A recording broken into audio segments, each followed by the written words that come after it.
em um grupo bastante equilibrado nessa ideia. Quanto à parte financeira, eu acho que, assim, eu vou te ser bem sincero, tem poucos clubes que não estão passando por essa situação de parte financeira difícil. Tem alguns clubes, né? A maioria deles estão, né? E aqui, nós que estamos aqui, a gente sabe das dificuldades. O presidente que assumiu sabe da dificuldade, ele trabalha com essa dificuldade, trabalha com essa realidade. Ele, na primeira conversa que teve comigo, foi sincero nesse aspecto. Agora, eu também sei da luta dele, sei do que ele está fazendo, trabalhando para que ele possa, ele sabe, né? Só que dinheiro não brota do nada, né? Eu queria que chovesse ali, caísse uma chuvinha, agora eu e ele saísse ali fora, a gente pudesse pegar um dinheirinho, nós todos, né? Mas não é assim, as coisas não acontecem dessa forma. Então precisa um trabalho de reorganização, de organização árduo, que às vezes precisa dar um passo que ele talvez não apareça tanto, né? Imediatamente, mas médio e longo prazo vai aparecer, e é assim que aparece, né? Porque as coisas não acontecem numa mágica.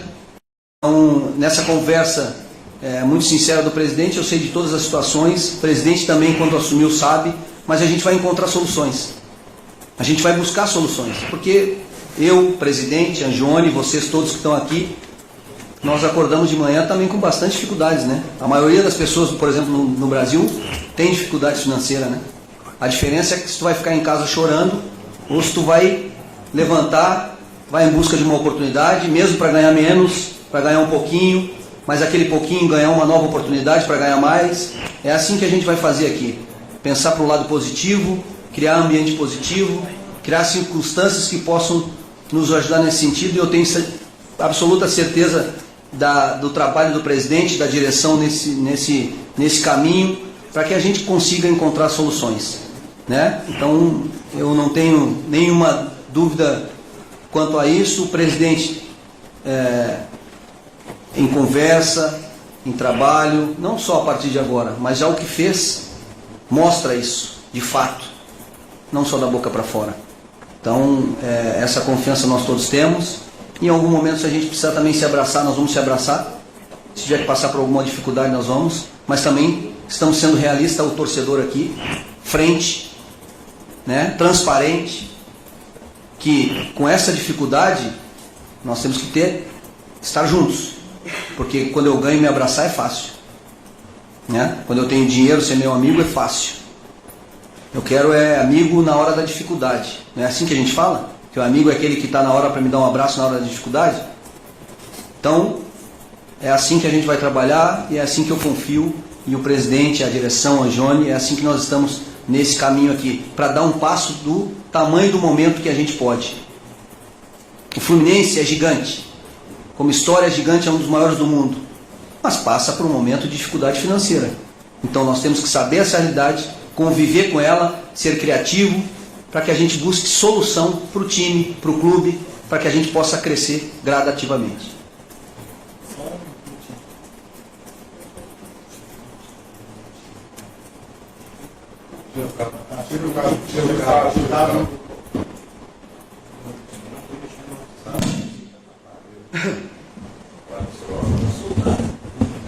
Barulho?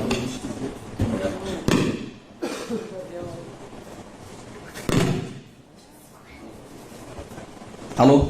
Eu. Alô?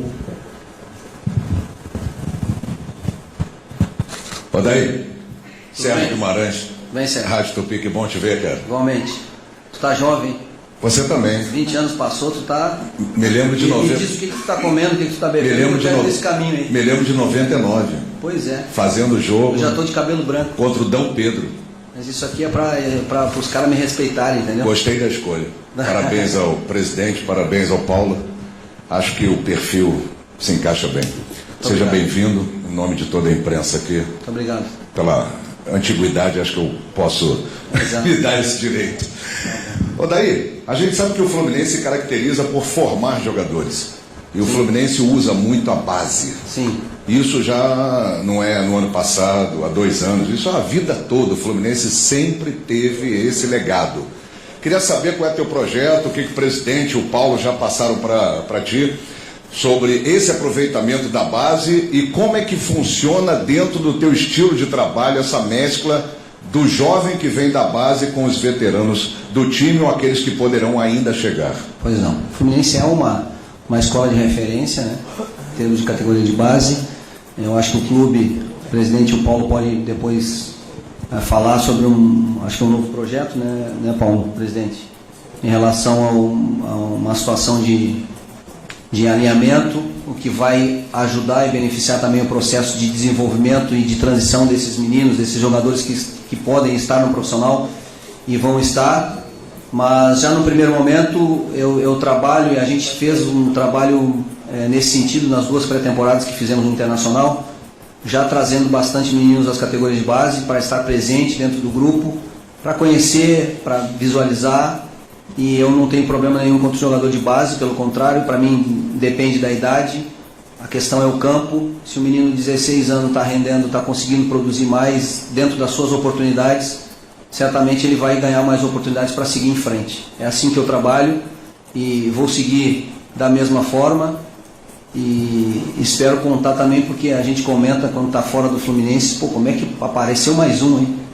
Então eu torço para que eu consiga também, junto com esse processo todo, para que surjam mais jovens, mais meninos, para que o Fluminense tenha tecnicamente essa resposta dentro do campo, mas também produza financeiramente, porque é importante para esse ciclo do clube.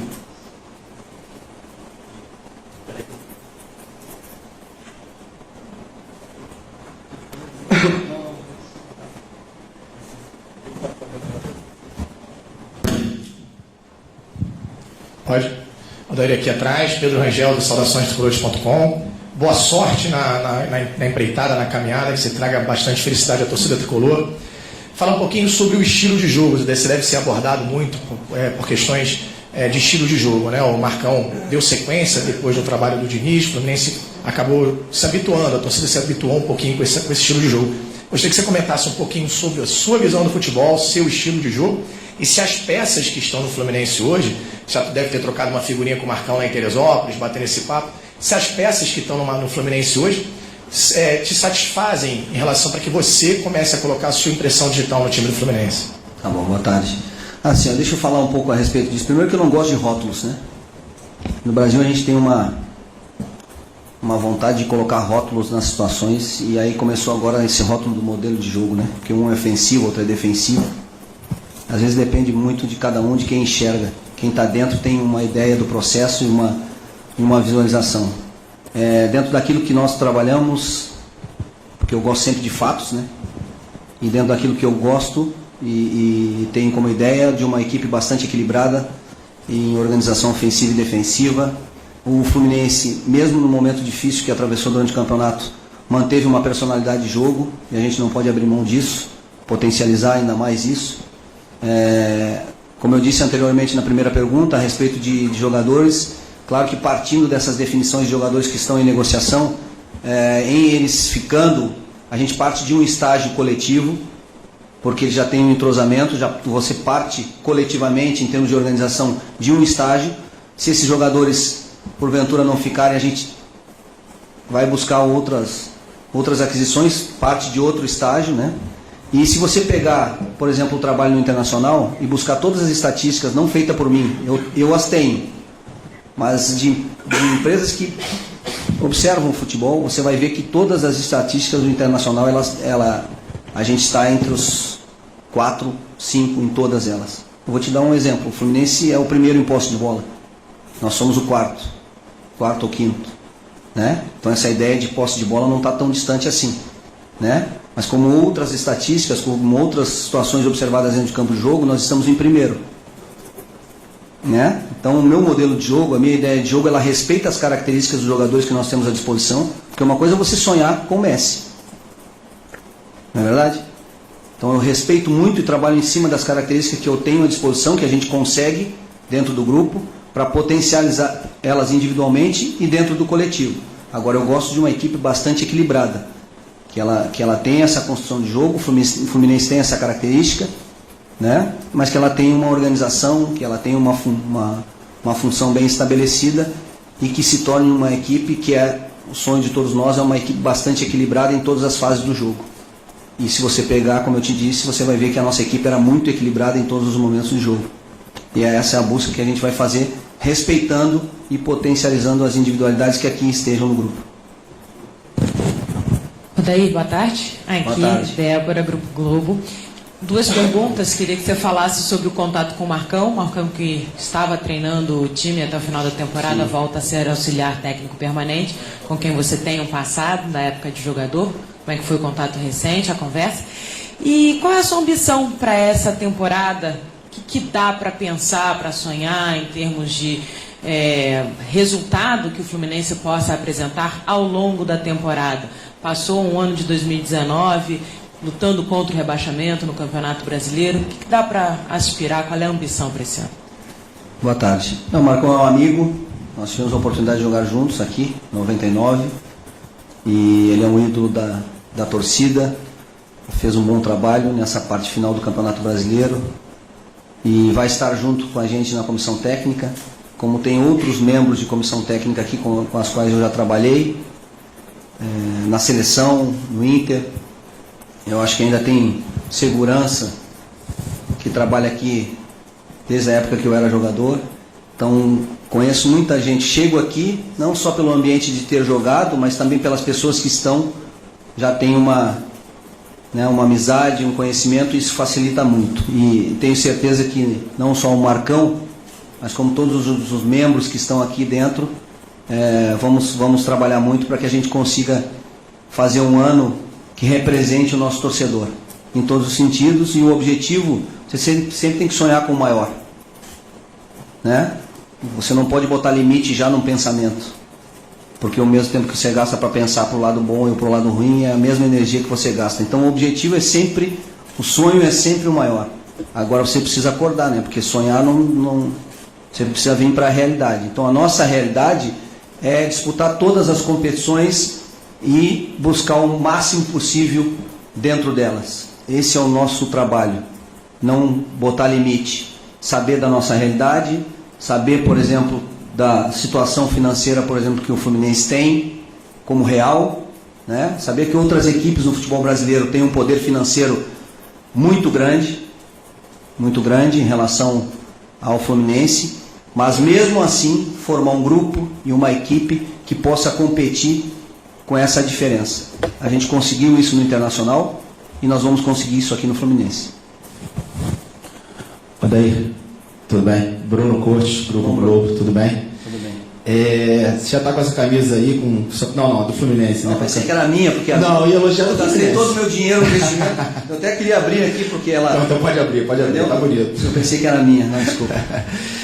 Com seu nome, Odair, eu não lembro se em 99 também tinha o nome na camisa naquela época. Eu acho que não. Sabe que não, deixa eu te confessar um negócio. Meu cunhado me mandou a foto da camisa que eu dei do Fluminense para ele. Então tá lá guardada, e eu vou procurar para ver se eu não tenho uma também. Mas fiquei muito feliz quando ele me mandou essa foto da camisa que eu usei e dei para ele de presente. Legal. Eu queria te perguntar o quanto te ajuda, tá chegando agora aqui ao Fluminense, 20 anos depois, já ter trabalhado aqui na época como jogador, outra época, outro momento do Fluminense também, acho que bem mais complicado aquele do que esse, por mais que esse também seja complicado, mas o quanto te ajuda já ter vivido um pouco de Fluminense 20 anos atrás? Sempre ajuda. Como eu te disse, você chegar num ambiente onde você já tem uma intimidade com as pessoas, facilita, né?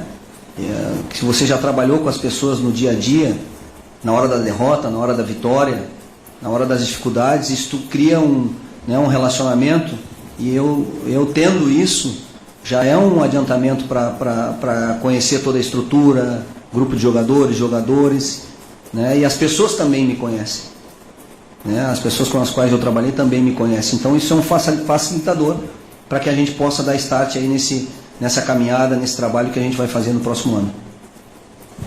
Aqui, Odair, à sua frente. Daniel Kaiser, da Tênis Esportiva. Um dos nomes que tem se falado muito no Fluminense nessa janela é o nome do Fred, né, que é um ídolo do Fluminense. O presidente disse na coletiva na semana passada que ainda não houveram conversas porque ele tem contato com o Cruzeiro, mas que é um sonho de trazer o Fred de volta, enfim. Eu quero saber também se você gostaria de ter o Fred, se lhe agrada esse nome, se você conseguiria encaixar ele ali no que você pensa do seu estilo de jogo, que você acharia de uma possível chegada do Fred. Assim, vou te responder bem objetivamente. Sobre o jogador que pode vir, sobre negociação, ou especulação, ou contratação, qualquer manifestação minha pública, ela muda um contexto todo, financeiro, técnico e em todos os sentidos. Então, tudo isso, sobre contratações, sobre vinda de jogadores, a gente conversa internamente, como eu faço nos outros aspectos. Então, essa é uma relação importante de criar expectativas ou não em relação pública, e isso é um fato que você tem que ter muito cuidado, né? Então, aqui, tudo que for relacionado à contratação, observação, conversa sobre o jogador, contratação, a gente faz internamente, a gente conversa, a gente senta, faz o planejamento, para não criar uma situação externa e aí depois a gente não conseguir cumprir, ou aquilo tudo era só especulação e cria uma situação de expectativa externa para o torcedor, para as pessoas, mas aqui dentro não acontecia nada. E você tem que responder de uma coisa que não aconteceu, ou não estava nem em vias de acontecer. Então essas situações elas são tratadas internamente, não só a do Fred, especificamente como você falou, mas como de qualquer outra contratação ou vinda de jogadores para agregar qualidade ao grupo. Boa tarde, Odair. Boa tarde. Fernanda Teixeira, do Lance. Você falou que não gosta de rótulos, mas o futebol do Internacional era bem diferente do jogado no Fluminense em 2019. Né? Era um jogo mais de intensidade, transições rápidas. O Fluminense, mais de posse de bola, toques rápidos. Então, o que você observou de fora, já tem algum plano para dentro de campo? O que é possível fazer? Como adaptar com as peças que tem à disposição? Essa é uma visão da qual eu não concordo muito, mas respeito. Se a gente observar a equipe de 2018, eu estou sendo contratado pelo Fluminense.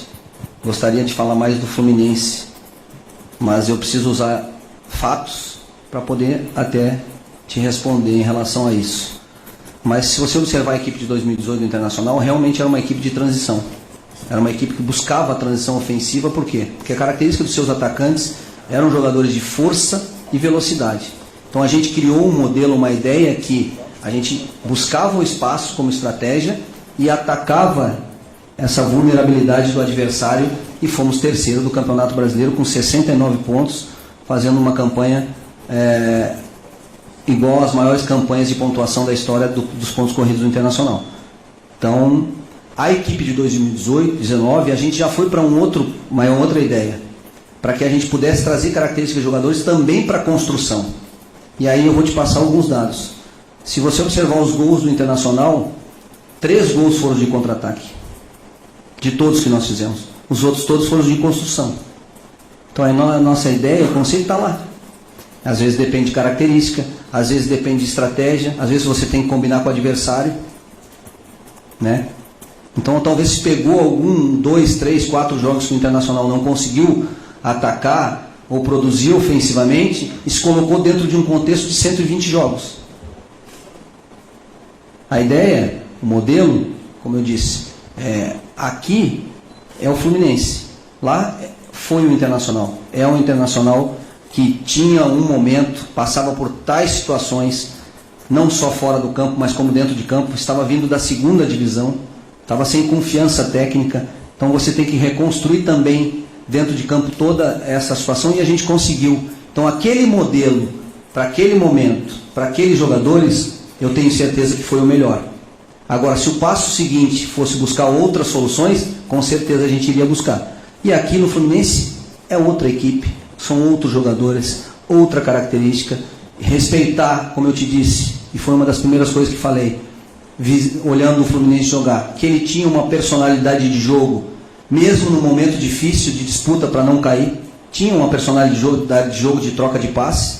Então a gente vai continuar, potencializar, agora colocar. Eu sou um treinador que gosto da equipe bastante equilibrada em todas as fases do jogo.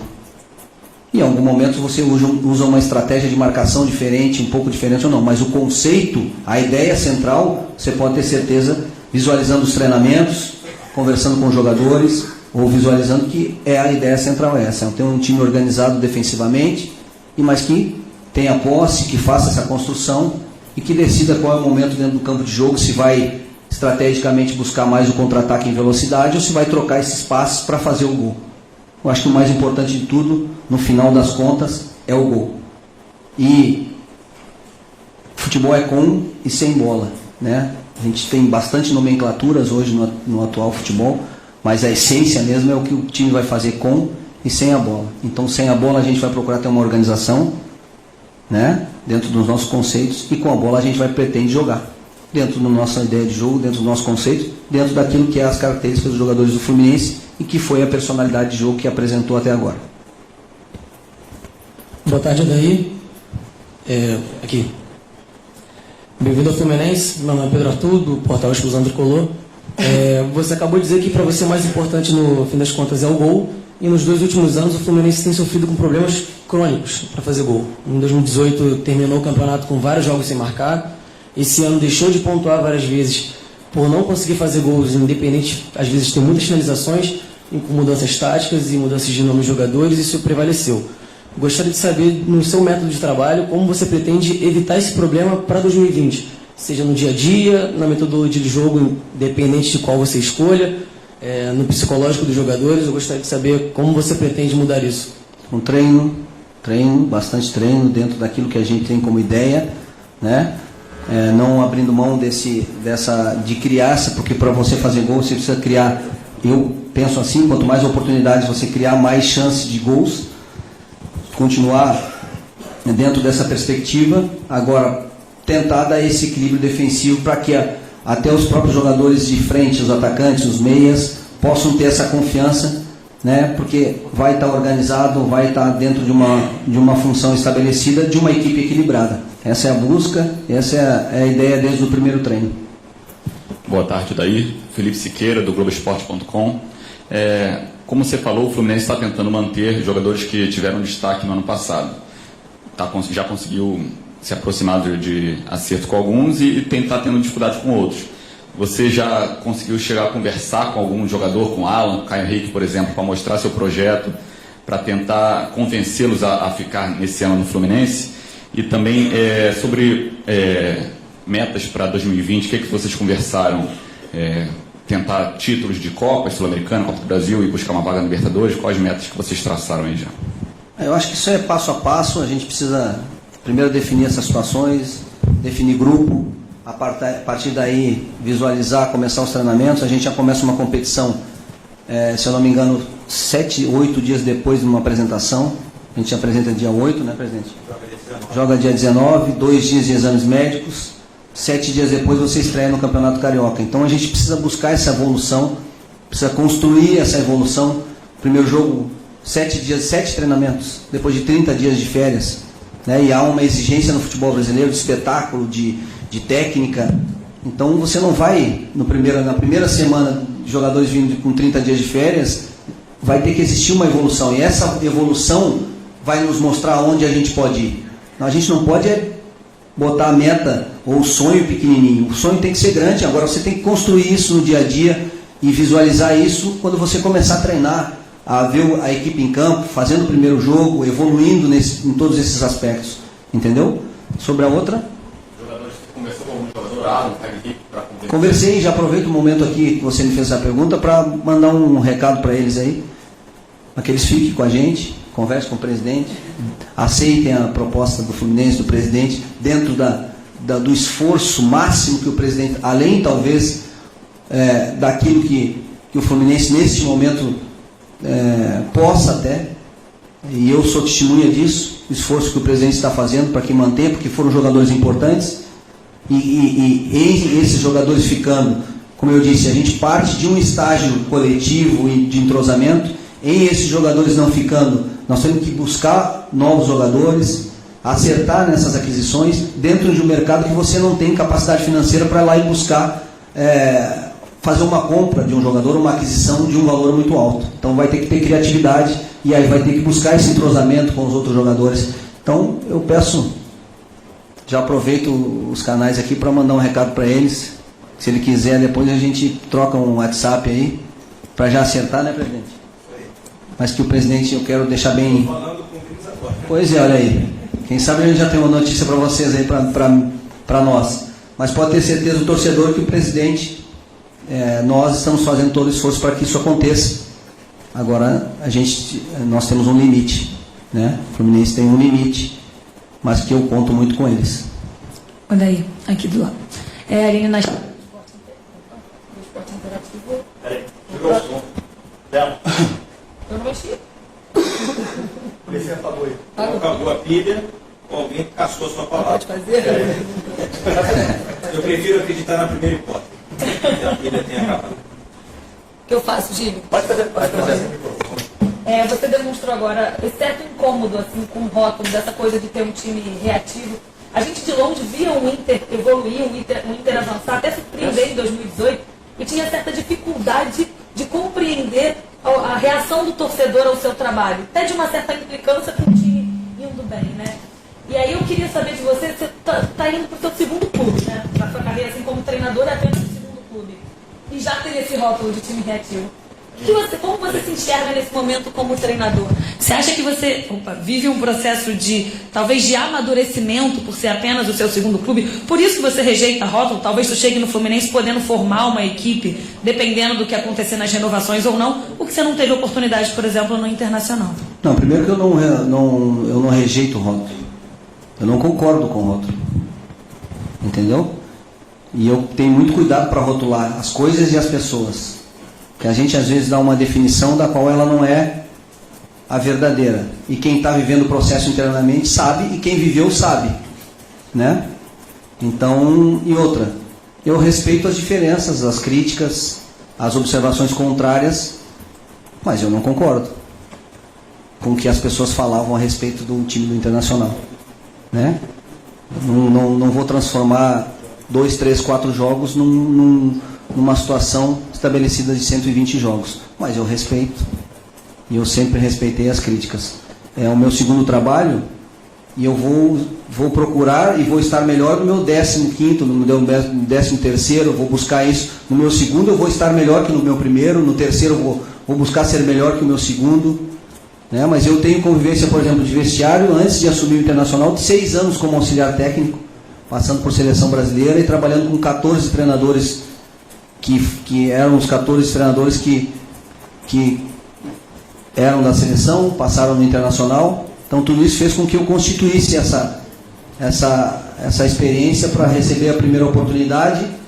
E você sabe que futebol brasileiro, um treinador ficar 1 ano e 11 meses num clube não é fácil, né? Então, conseguindo isso, o que a gente vem para esse segundo trabalho, com certeza eu venho para esse segundo trabalho melhor, mais experiente, mas sempre aberto, não engessado, né? Sempre aberto a mudanças, a buscar coisas melhores, a evoluir, crescer. Então é isso que eu venho para o Fluminense. Quanto à situação de ideia, eu não me incomodo, só discordo de alguns pontos de vista. Aqui, Odair. Aqui. Tudo bem, boa tarde. Pedro Torre, ESPN Brasil. Você participou de um processo de reconstrução do Internacional, como você disse, saindo ali da Série B. O quanto você acha que esse seu período lá no Sul, na frente de um gigante, vai te agregar para trabalhar aqui no Fluminense, participar de um processo também de reconstrução, mas com a questão de dificuldades financeiras, como você mesmo disse? Quanto que você acha que esse seu passado vai estar presente agora? Isso é muito importante, todas essas experiências vividas lá. Com certeza eu trago para a minha caminhada como treinador, como profissional, e aqui não vai ser diferente, aqui também há uma caminhada a ser feita, e todo profissional tem as suas experiências, tem as suas ideias, né? As suas qualidades, os seus defeitos, e a ideia é essa, que a gente possa, aqui no Fluminense, também construir um bom trabalho, um ótimo trabalho. No Internacional, na minha opinião, o que faltou para coroar o excelente trabalho que nós fizemos em 1 ano e 11 meses foi o título da Copa do Brasil. Ele não aconteceu na quinta-feira de manhã, não é eu, fosse você também. Eu não posso considerar você, depois da final da Copa do Brasil, perdendo o pior treinador do mundo. Também não poderia considerar ganhando o melhor treinador do mundo. Mas se chegou até esse processo vindo de uma Série B, é porque teve trabalho, é porque teve consistência de trabalho, é porque a gente conseguiu atingir os objetivos, talvez até bem antes do que uma caminhada normal seria para acontecer. E talvez essa mesma expectativa alta gerou essa frustração, gerou essas observações. Então, a ideia aqui é fazer esse trabalho de construção em evolução para que a gente possa conseguir atingir os nossos objetivos. Boa tarde, daí. Caio Blois do UOL, prazer. Gostaria de perguntar para você falou sobre a base, também sobre algumas definições do elenco. Você já observou alguns jogadores, você também tem uma passagem grande pela base, pela seleção olímpica. Você já observou alguns jogadores que você pretende contar já de início? Ou vai esperar o desenrolar, por exemplo, da Copa São Paulo, que começa agora em janeiro, para trazer jogadores do Sub-20 ou até de categorias abaixo do profissional? Primeiro que já tem alguns meninos inseridos no contexto, né? E também tem esse projeto para desenvolver. E, claro, tem a observação da Taça São Paulo, mas eu estava agora num curso na CBF com 150 treinadores e certamente eu conversei com muitos treinadores, não só com o presidente, com o Paulo, a respeito de todos os jogadores da categoria de base. Já conversei com alguns profissionais da base, já conversei com profissionais que trabalharam com esses jogadores da base. Então essa é a evolução, né? Alguns jogadores já vão se apresentar dentro do dia 8 para que comece o trabalho, mas também tem os jogadores vindo da taça, que isso tudo dentro desse contexto a gente vai inserir e aí desse trabalho tentar colocar dentro do time para que eles possam ter uma continuidade, como eu te disse, respeitando, independente da idade, é a produção, é a qualidade de jogo, é o que ele está respondendo dentro do campo para a equipe. Daí, boa tarde. Rafael, do Jornal o Globo, aqui no Rio. Bom, queria te perguntar o que você conhece, o que você chega sabendo do futebol do Rio, não exatamente do Fluminense, mas assim, em termos de estrutura, organização do futebol do Rio. A gente tem um Flamengo muito descolado dos outros 3 concorrentes, e também ontem, por exemplo, seu colega agora de trabalho aqui no Rio, o Abel, foi apresentado no Vasco, gerando até uma certa polêmica ao dizer que, olha, estou chegando, mas já sei que os salários vão atrasar. Isso infelizmente faz parte, enfim, deu uma repercutida. Os 3 clubes estão passando por situação muito difícil, o Botafogo querendo se virar clube empresa, enfim. Vindo do Sul, o que você sabe do futebol do Rio que você vai encontrar? Vai ter um campeonato carioca agora, muito falado pelas suas incoerências, enfim, de regulamento, Diz um pouco o que você sabe. Você está me assustando já. Não, assim, como eu respondi na pergunta anterior, eu venho para o Fluminense muito feliz, muito orgulhoso. Eu acho que nós aqui do clube, a gente tem que ser transparente, como estamos todos sendo, o presidente, eu que tenho a possibilidade de estar a todo momento conversando com vocês e conversando com o torcedor. Agora a gente não precisa vir aqui, né, e a gente jamais vai fazer, ficar falando sobre os problemas, ficar contando sobre as situações. Como eu disse, nós vamos enfrentá-las, buscar soluções para que a gente possa, juntos, e aí, como eu falo juntos, porque eu vivi esse momento aqui no Fluminense, um momento extremamente difícil da história do clube. E sabe como é que a gente conseguiu?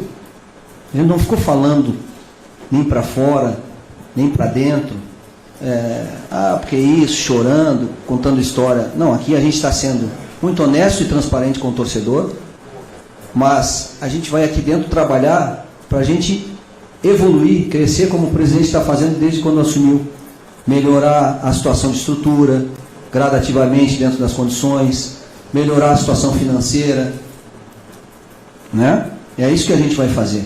Quando eu cheguei aqui no Fluminense em 99, também era a Série C. Financeiramente, todas as situações eram muito difíceis.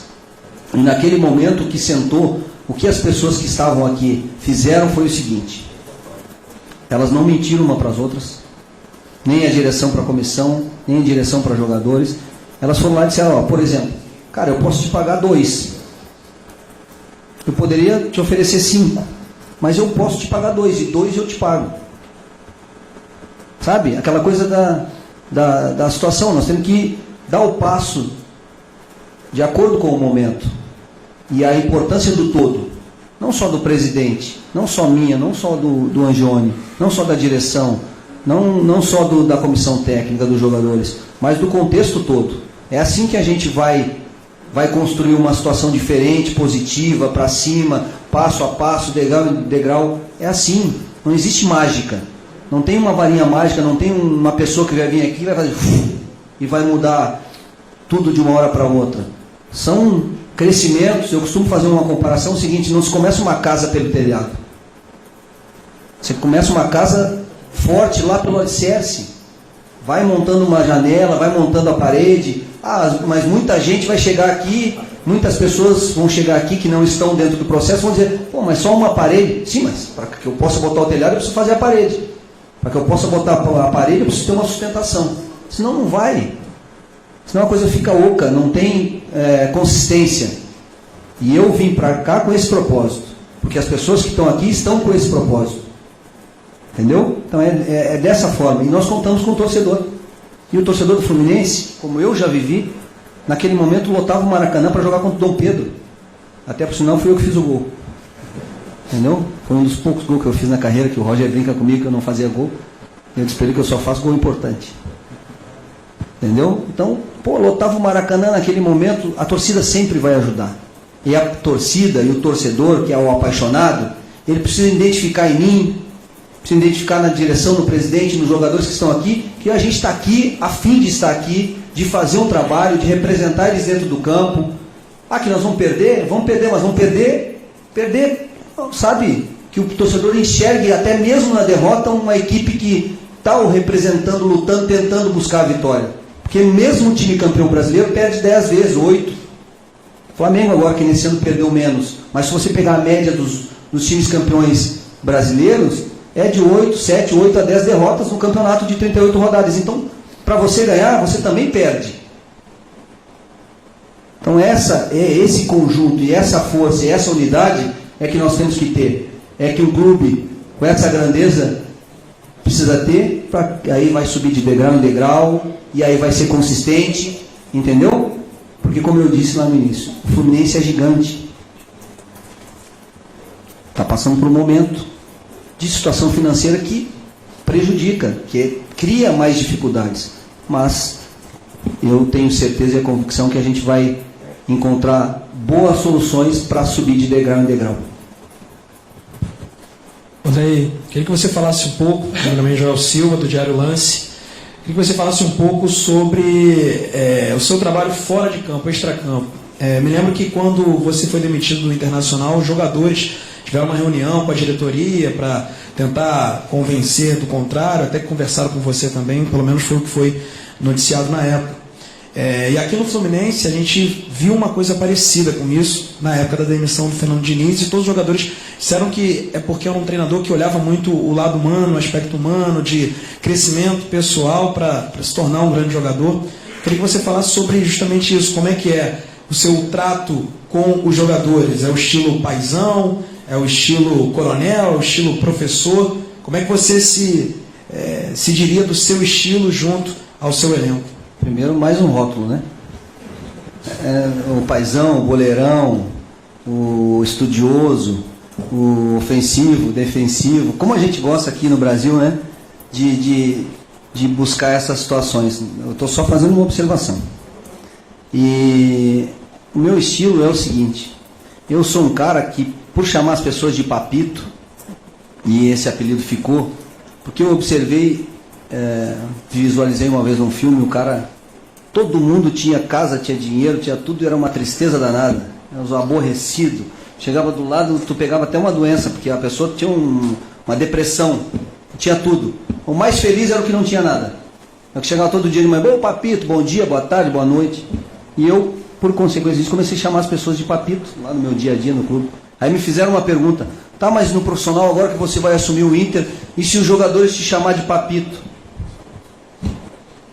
Pô, se a minha relação de sim ou não for melhor ou pior por causa do meu apelido papito, ou por circunstância dessa, cara, ambiente de trabalho é o que eu mais prezo. O cara tem que vir com prazer aqui trabalhar. E eu, como treinador, eu preciso construir esse ambiente. Para que ele venha aqui, cara, eu vou lá para o treino feliz, vou lá trabalhar porque eu estou feliz. E foi isso que nós conseguimos no Internacional durante 1 ano e 11 meses. 1 ano e 11 meses. E é isso que eu estou pensando, trabalhando, planejando, para que eu consiga também aqui no grupo do Fluminense. Para que esses jogadores venham todos os dias com prazer, independente se ele é titular no momento, porque futebol é momento, né? Mas que ele se sinta importante dentro desse todo. Eu costumo ter uma frase que eu digo para eles e vou falar para eles também, que é: mais vale um pedacinho da vitória do que o todo de uma derrota, né? Então que todos, não só os jogadores, e aí depende muito também do treinador, da comissão técnica, criar esse ambiente de fino trato, agora, aí tá, mas você não vai dizer não, você não diz não, não tem cobrança? Pô, é a relação de pai e filho. O meu filho eu amo, meus filhos eu amo eles, mas eu digo não para eles. Meus filhos, quando eu tenho possibilidade de dar uma bronca neles, eu dou bronca neles, eu chamo eles, aqui não é o caminho, não é assim, as coisas não são desse jeito. Mas eu não deixo de amar, não deixo de gostar. E a verdade é o caminho mais curto do êxito. Não tenha dúvida disso. Então, mesmo que eu tenha que falar com algum jogador para não dar uma notícia boa, ou para conversar sobre alguma cobrança, ou para estabelecer alguma situação, eu preciso e tenho que falar a verdade. Porque com verdade pode ser pior no momento, mas tenho certeza que a médio e longo prazo a relação se estabelece de maior confiança. E é assim que eu trabalho. Eu sou assim como pessoa. Eu não sou uma pessoa aqui na tua frente e sou uma outra pessoa ali no bastidor. É que talvez tu não vai ter a oportunidade de me conhecer aqui. Mas não existe aquele lá é bom treinador, mas é mau caráter. Não, ele é mau caráter. Simples. Esse cara não, porque ele não sei o quê, mas ali atrás ele é um... Não, ele é aquilo ali atrás. Ali é a essência dele. Aqui na frente, não. Então eu procuro ser o mesmo sempre. Na hora da derrota e da vitória, ao contrário. Na hora da derrota que eu quero estar mais junto. Na hora da derrota que eu quero dar mais força. Que eu quero trazer ele para a vitória. Foi assim que eu trabalhei, esse é o meu método. Eu acredito nisso, consegui resultados assim, e é assim que vou trabalhar. A penúltima aqui, ó. Odair, boa tarde. Seja bem-vindo ao Fluminense novamente. Que o ano de 2020 seja de vitórias e títulos. Mas a pergunta é para o presidente Mário. Os pagamentos dos jogadores já estão quitados? Existe alguma pendência em relação à imagem? Como é que está sendo essa situação? Boa tarde a todos. Boa tarde, Luiz. Vamos lá, a gente na semana passada, estou um pouco fora de ter, foram tantos jogos, quarta e domingo, que a gente acaba perdendo um pouco a noção da semana. A gente quitou todos os salários do ano, né? Desde que a gente chegou em junho, a gente quitou abril, maio, junho, julho, agosto, setembro, outubro, novembro e o 13º de 18.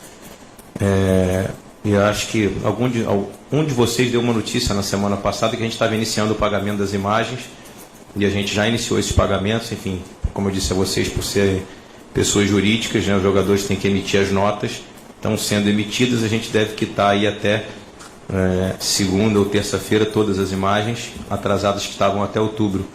Então vamos ficar apenas com o pagamento pendente da imagem de novembro, né, mas o ano vai ficar integralmente pago. E acredito que na semana que vem estou fazendo todo o esforço e acho que a gente vai ser bem sucedido.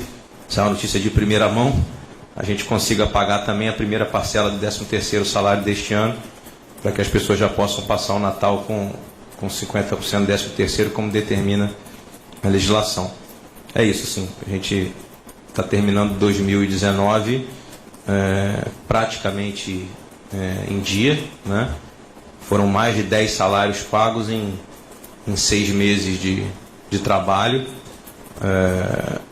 E acho que a entrevista coletiva do treinador passa bastante pela conversa que a gente teve. Dentro das dificuldades que a gente está tendo, a gente está conseguindo cumprir os compromissos com dignidade, com honradez. E é por isso também que a gente está tendo dificuldade em fazer algumas situações de jogadores, especialmente os que aqui estavam. Foi perguntado ao treinador sobre a questão do Caio e do Alan, assim, até para deixar bastante transparente. Os contratos eram de 1 ano, como eu falei na semana passada. Não havia opção de compra nem de renovação, ou seja, os contratos se encerravam e se encerram em dezembro. A determinação do contrato é que os atletas retornem aos seus clubes na Europa. Eu enviei, diria para você que talvez já uns 8 ou 9 comunicados a ambos os clubes, dizendo que eu sigo com interesse os jogadores. As propostas salariais já foram feitas aos jogadores. Eu posso dizer que ambos aceitaram as propostas salariais, gostaram do que a gente falou. Só que eu dependo especificamente do Atlético de Madrid e do Liverpool. Diria para você que no caso do Alan, ainda está uma situação um pouco mais acessível para nós, porque o Liverpool não demonstra interesse em renovar o empréstimo, só em vender o atleta, mas nós já começamos a conversar de alguma forma dentro das possibilidades do Fluminense. Se a gente falar de valores de Europa, a gente não tem como chegar nem perto. Mas eu acho que nem o Fluminense, nem nenhum outro clube. O que chateia às vezes no futebol é que, por exemplo, a gente está com tudo em dia, eu não vou citar nenhum concorrente especificamente, mas tem notícia que alguns clubes que estão com vários meses em atraso estão fazendo proposta de compra pelos meus jogadores, né? E aí é uma concorrência desleal, porque eu poderia, por exemplo, ter utilizado de um artifício ou de um método de não pagar os salários e usar o dinheiro para comprar os atletas, mas eu não vou fazer isso. Primeiro eu pago o salário, depois eu compro o jogador.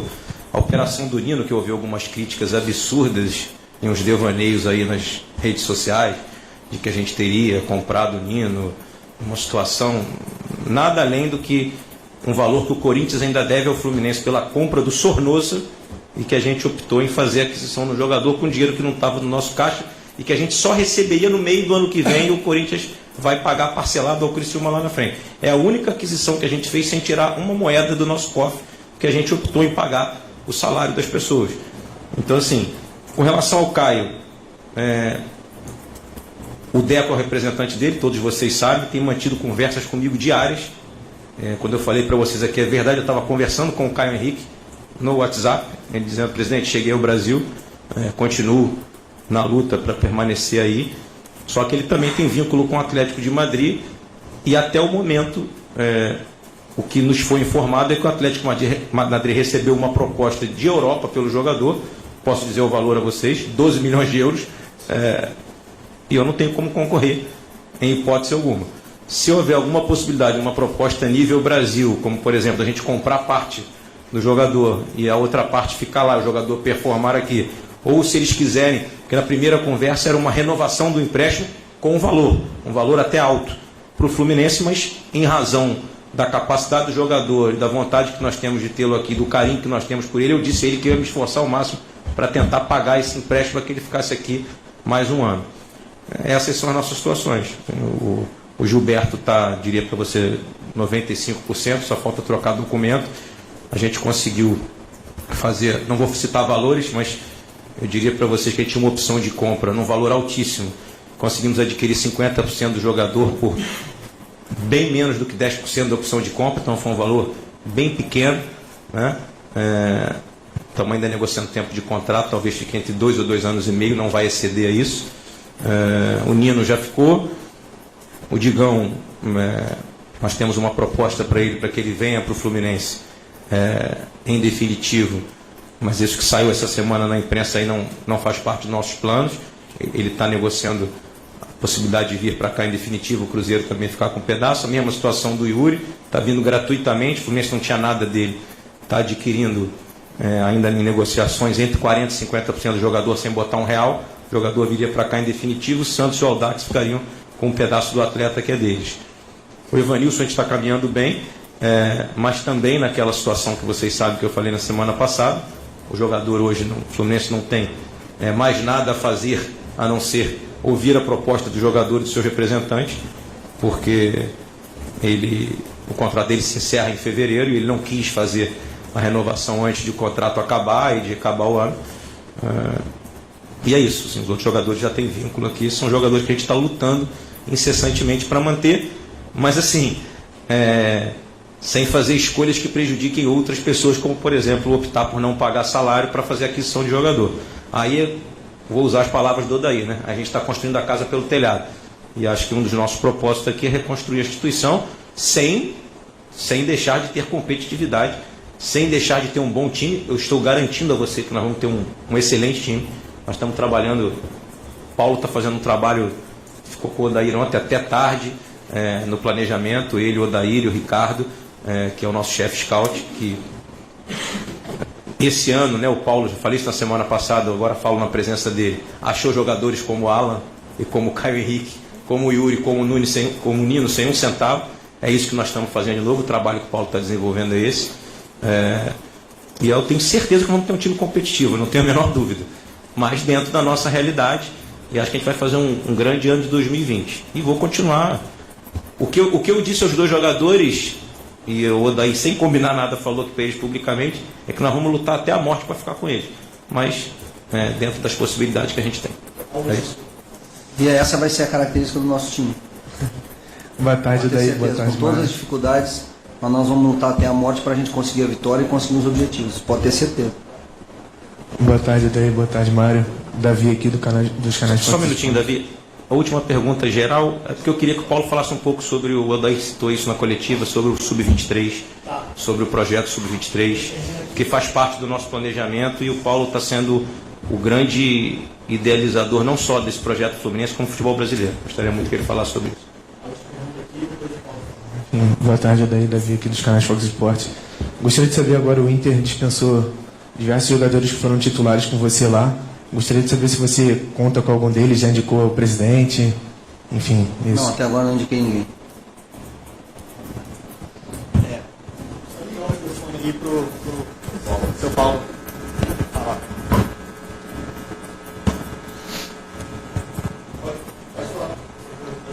Boa tarde.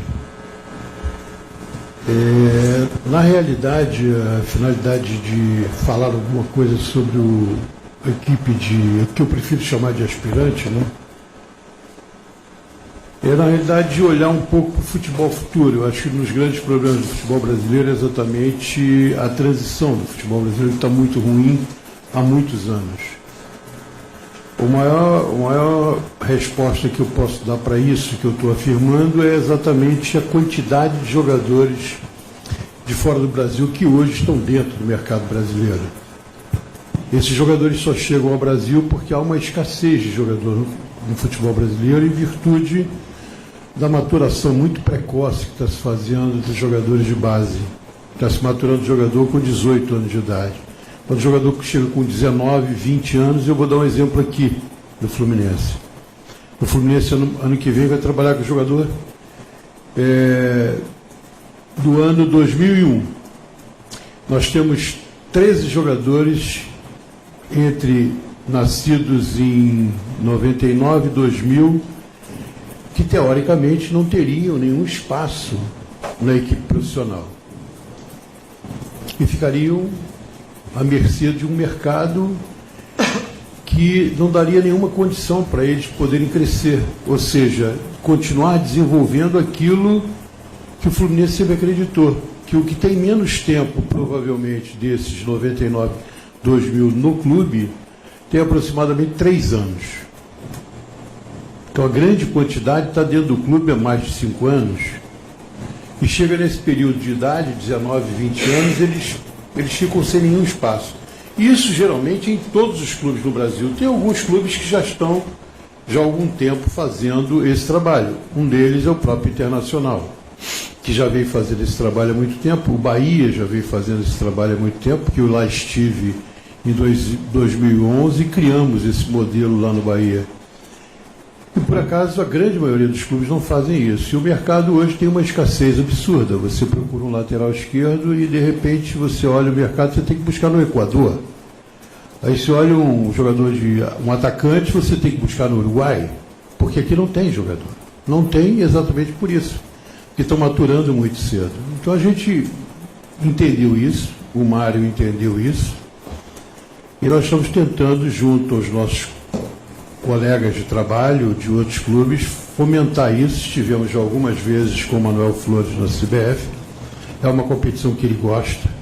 E o que a gente está buscando é exatamente isso, estender um pouco o calendário para que haja uma condição de competição sempre.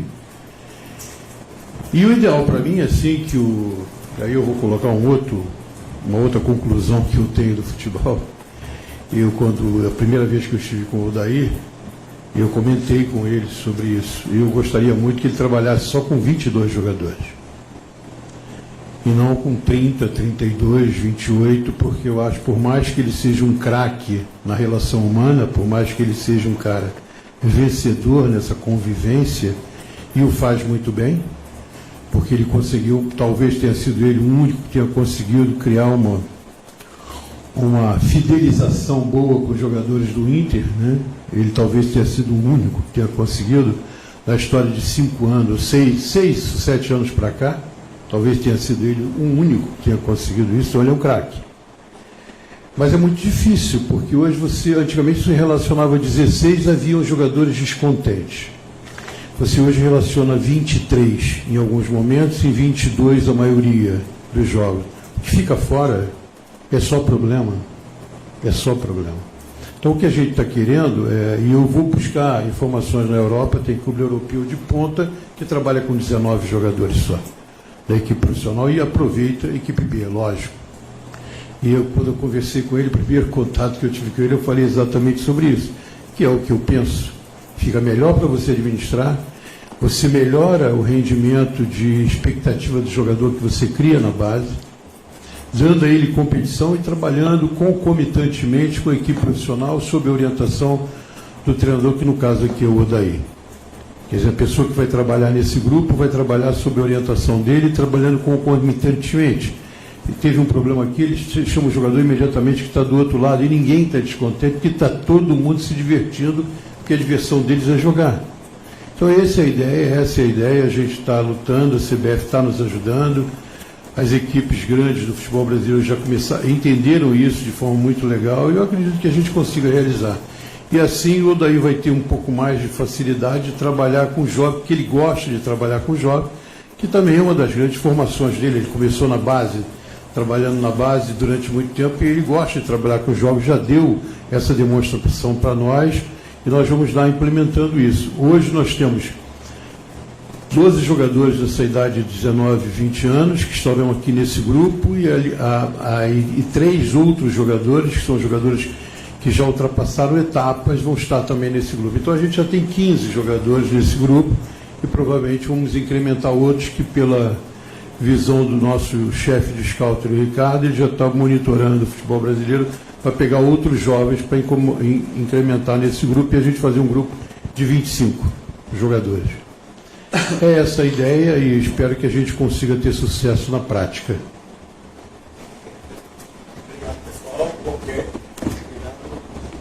Obrigado, presidente. Obrigado, Odair. Obrigado, São Paulo. Valeu? Valeu, obrigado a todos. Até a próxima. Boa tarde, boa tarde. Vai essa.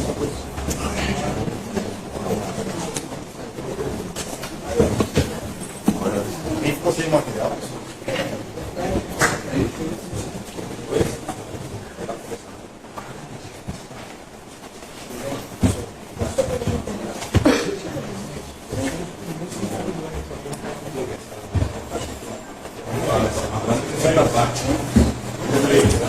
Segunda-feira.